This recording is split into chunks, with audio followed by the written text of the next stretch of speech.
What's going on, everybody? This is Brian from SneakerFiles.com recapping the news, and instead of giving you a long rundown on what's in this video, I'm sure you see what is in the thumbnail. So all I'm going to say is we have some Air Jordan releases in the video. We got a few Yeezys to showcase to you guys, a lot from Nike, a little bit more from Jordan Brand, some from Adidas. But before I get into it, if you got a second, greatly appreciate a thumbs up. It helps grow this channel. And if you're not subscribed yet, hit the red button just below. Now, without wasting too much of your time, let's jump into the news. Converse has had quite a few collaborations as of late, and they've all been around the Converse One Star. Next up is A AP Nast. So his pair features burnt yellow across the uppers along with corduroy, and then we have white on the laces, liner, midsole, as well as the stitching. The look is then completed with red on the One Star, which is done in leather. Now, currently there isn't a release date for the shoe, but it's expected to drop during fall or winter of 2017.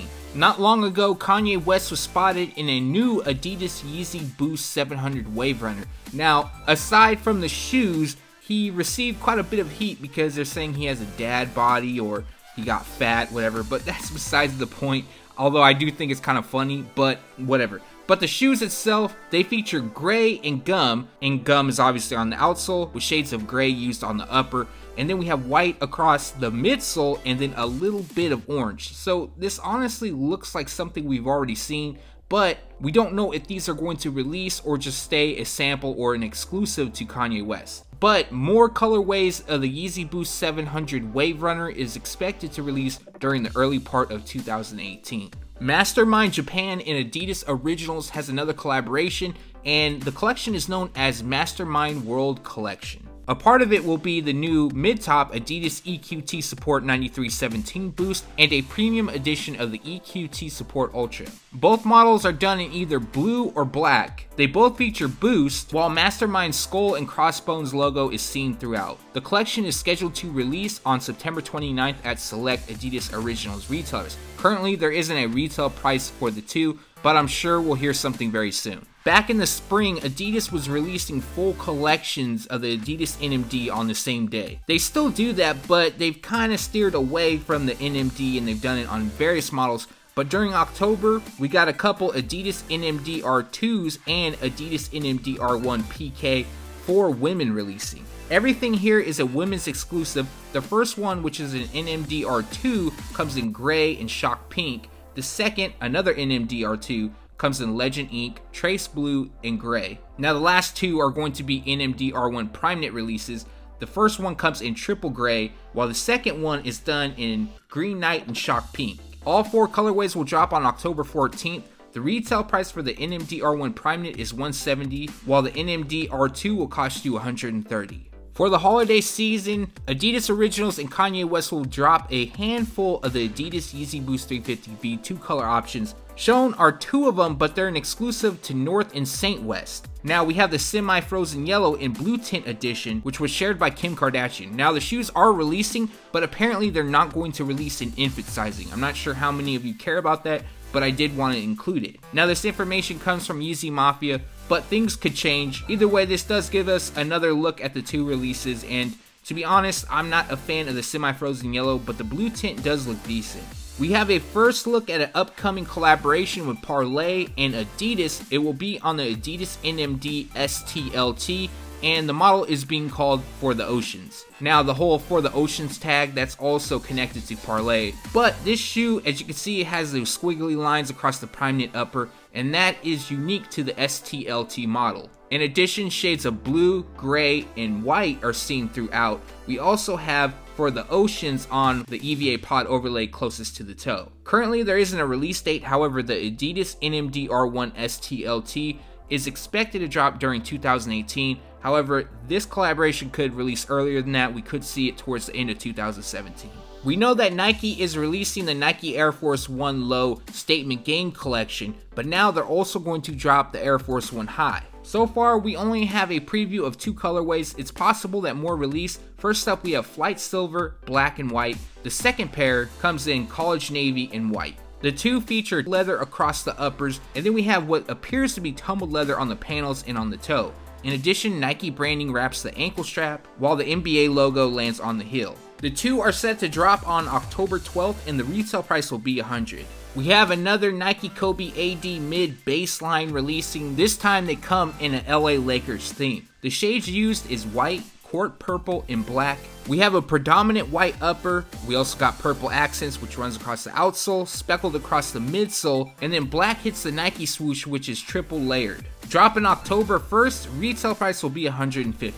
This has been an incredible year for the Nike Air Humara Uptempo. We've seen various colorways released, some better than others. This time around we have a kids exclusive, which is honestly kind of hard to believe because this pair could release in adult sizes and do perfectly fine. But they feature a navy and white color theme. Navy is predominantly used throughout, then white outlines the large air and hits the Nike swoosh on the midsole. There isn't a set release date for this shoe, but they're going to drop sometime during fall or winter. We just started fall like a couple days ago, so it could be any time now. But I have a feeling that we will hear more information soon. And if this does stay a GS exclusive, the retail price will be $130. Recently, Nike unveiled their Nike Air VaporMax Fall Winter 2017 collection. We have a few release dates from that, and the first one features college navy, dark gray, and night purple. This pair is going to drop on September 28th, and the retail price will be $190. Next from the collection is the Nike Air VaporMax Bordeaux, and this is a women's exclusive release, which I'm kind of disappointed on because I actually really like these a lot. But this pair features Bordeaux, desert sand, and college navy. As you can see, Bordeaux covers predominantly throughout, and then we have speckled detailing on the lower part of the shoe as well as the visible full-length air unit. Also dropping September 28th, the retail price will be $190. Last but not least is the Nike Air VaporMax Triple Black 2.0. Now I showed you the shoe last week and we do have a release date now and they will drop on October 13th. The retail price will be $190. Supreme and Nike has another collection that will drop soon. This is the Supreme Nike Air Humara collection. Now there's 4 colorways that are releasing. 3 of them come with neon hues, which consist of blue, green, and pink. Now the third comes in triple black. I feel like all of these will potentially do well. I mean, hell, there's Supreme on them, so they're going to do well. In addition, we also have Supreme branding throughout, and on the heels we have World and Famous. At the time of shooting this, no set release date. The retail price will be $170. Now what's going around is this will be part of Supreme's fall and winter 2017 lineup. You can expect more previews to come as well as additional details. Ronnie Fieg recently showcased his upcoming collaboration with Scottie Pippen and Nike, and when he did this, he took it back while displaying the various sneakers that are in the collection with the old school Nike phone number ads. Now we do have a detailed look at the collection, but to be 100% honest, I won't be able to fit all the images. There's probably like 40 or 50 of them, so if you want to check out the full detailed look, you can head over to SneakerFiles.com. But a part of the collection will be the Nike Air Pippen 1 Black Pony Hair, the Nike Air Pippen 1 Chimera, the Nike Air Maestro 2 High in both red and purple. And those two have been modernized and they have slightly a different look and feel than the originals. With this whole detailed look, unfortunately we don't have a release date or a retail price. What I can tell you is that each will probably be on the limited side and they will sell out. But on another note, the Nike Air Pippen 1 will return in 2018 in various colorways. I'll have a first look at one of the releases coming this week.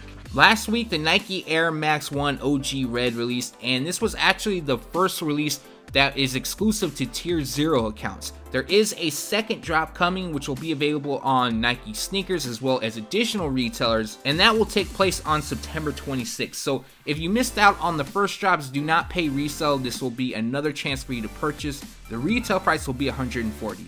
Now to Jordan Brand, and Jimmy Butler was spotted wearing the Air Jordan 32 Low Triple Black. So the shoes, I mean, there's really not much to go over. They feature Flyknit and they're done in all black. And in addition to that, we don't even know if these are going to release, so obviously no release details. However, the first Air Jordan 32 Low to drop is known as Bread, and that will take place on October 18th. Let me know your thoughts in the comment section below if you think Jordan Brand should release something like this. I personally think they will in the future, but it just isn't known as of now.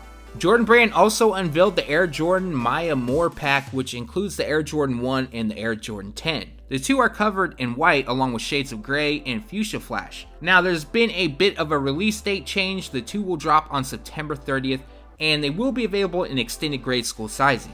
The retail price for the Air Jordan 10 is $140, while the Air Jordan 1 will cost you $95. Quick stop at the Air Jordan 6 promo jacket, aka Saturday Night Live. Now, I've shared images of the shoe quite a few times, so I won't go over that, but what I feel is most important from this preview is another look at the box, because we really haven't seen too many images of it. I honestly feel like the box itself is better than the shoes. I feel like they should start releasing this style of box with select releases. Don't go overboard with it, but time to time, I definitely feel like they should bring something like this out. Now, as for the release details, they drop on September 28th, and the retail price will be $225. Now, I'm not 100% positive on this yet, but this is looking like a somewhat limited release. I will have more information probably in the next day or so, and I'll make sure to let you guys know. We also have a detailed look at the Air Jordan 13 Love and Respect. For those that don't know, there is a GS pair and there's an adult pair releasing. The adult will come in white and black, while the GS will come in black and white, so pretty much a reverse theme. In addition, we'll have Love and Respect throughout, and that features 3M reflective detailing. On the bottom of the tongue or the top of the toe, it'll also read Love and Respect. So the two are set to drop on October 1st, exclusively in China. Now, it's possible a wider release could happen. As of now though, we just don't know. The retail price for the adult pair will be $190, while the GS will cost $140. We also have a detailed look at the Air Jordan 1 Wheat, and I know recently we shared official images of the shoe, and to be honest, I don't think the official images are as good as what we have here. In addition, they remind me a lot of Nike SB, like the Reese Forbes that dropped way back in the day, but you could see the suede used throughout, and it actually looks decent, I'm not gonna lie, but like always, I'm gonna wait till I get them in hand. The wings and Nike branding on the tongue is debossed, and then we got a gum midsole and outsole, and if I forgot to mention, it's pretty obvious, we have wheat across the uppers. The actual shade used is elemental gold, and then we got some rope laces. It appears that a second set of laces are gonna come with them, and those will be your flat laces. The release date is set for November 25th, and the retail price will be $160. Months back, I was the first to let you guys know that Jordan Brand was going to release the Air Jordan 6 Gatorade. Now, there's two versions of it that we saw. One was the green pair, the second is being called Orange Carmine, and yeah, they do look like an orange carmine, but we all know that the orange pair is going to release, which is said to take place on October 28th for $190. Now, some people, including myself, want to know about the Green Gatorade pair shown. There hasn't been a ton of images out there, but what is going around, now remember, this is not confirmed as of yet, the green pair will actually be releasing. Now, when they release, they're going to be a Quickstrike, so that means they're going to be limited. Apparently, they're in the factory being produced now, and if that's the case, then we could see a late November to December launch of the shoe. Like I mentioned, this isn't confirmed, but this is what I heard, and I wanted to share it with you guys so you guys are in the know. This next bit of news, also hold it as a rumor, but this comes from DJ Folk, and 99% of the time, he is right on his information. And with that being said, the rumor is that the Air Jordan 1 Satin Shadow will release during December. Now, we've seen the Royal and Band, aka Bread edition of the Satin Air Jordan 1 release, and it does make sense that Jordan Brand would release an Air Jordan 1 Satin Shadow. Now, I have seen some images floating around in the shoe, and I didn't want to include it because they're all tagged up, and I'm not 100% trusting of these individuals. But with that being said, some of them are saying that instead of satin, it's actually going to be silk. I can't confirm nor deny this because I don't have them in hand and the images aren't that great to begin with. Also, the images they shared is slightly different from the Shadow edition. On the tongue itself, it'll have red branding instead of gray. Now, if the Satin Shadow Air Jordan 1 is releasing in December, the retail price should be $175. That was what the other two were priced at. And on a side note, I would think because just what we've seen in the past, we would see the Satin edition released alongside the Air Jordan 1 Shadow, which is said to drop during April. And that recaps the news. Like always, we post it first on SneakerFiles.com, and then we take it to YouTube. So what I'm feeling from this video, anything Yeezy related is a must cop for me, and obviously that is for trade bait. For those that have been watching for a while, you know that I do that quite often. I also like the Nike Air Pippen 1 black pony hair from the KITH collaboration. I think those look dope, but again, probably something I won't be able to get my hands on just because they'll be limited. The Air Jordan 13 Love and Respect. I like the adult pair. I like the kids one also. They're both dope. I just doubt that they're going to release in the States. I hope they do, but I doubt. The Air Jordan 1 Wheat, it's starting to grow on me a little bit. At first I was like, you know, I could like them, I could not. I'm not really sure, but it's starting to a little bit. If the Air Jordan 6 Green Gatorade releases, I will be getting those 100%. I'm not going to spend resale on them, but I'm going to have to do some networking. Last but not least is the Air Jordan 1 Satin Shadow. I personally like the leather version better than the satin, but I think the satin is also unique. But leave a comment below, let me know from this video what you liked or what you disliked. Thanks for watching, stay tuned to SneakerFiles.com, and if you haven't yet, make sure to subscribe.